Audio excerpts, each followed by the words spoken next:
Hello everybody, it's Ron from Colton RV in Wind Gap, Pennsylvania. And today we're going to be talking about our freshwater systems and the freshwater holding tank and the city water hookup. A lot of our RVs, you will find you have a freshwater hookup like this, along with a city water connection like this one. Depending on the RV, sometimes these can be inside of a compartment or what we call a water closet, water station. They may only have one hookup for just city water, and then they have a selection of valves to switch.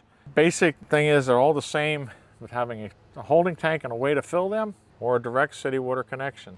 So what we do, to connect our freshwater connection, we will take our hose, and it works even better when you have a hose that has an end cut off.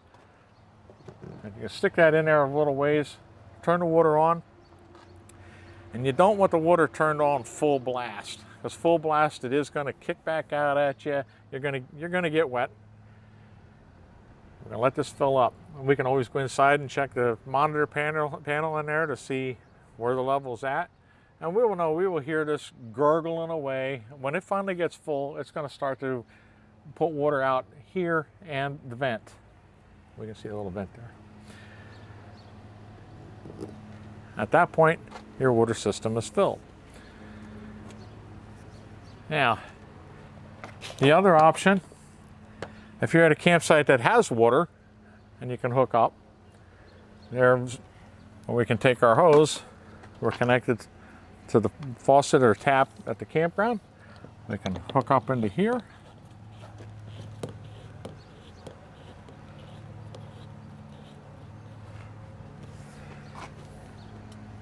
And slowly turn the water on. And the reason I say slowly is if you quick turn that water on and you've forgotten left the faucet open, you're going to get splashed inside somewhere. At that point, it's good to go. Also, when you after you hook up and you go inside, turn the first faucet on. It doesn't matter which one you want to turn on. You turn it on, open it slowly, and let it run for a few minutes because it's going to burp and gurgle at you.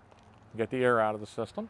Okay, so just to recap, our freshwater tank, we can use that, fill it up at home, so you can take it with you on the road.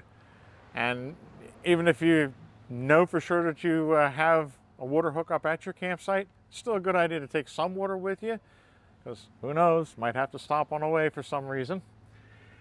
And then your city water connection, connected down here when you're at a campsite, and you'll be good to go.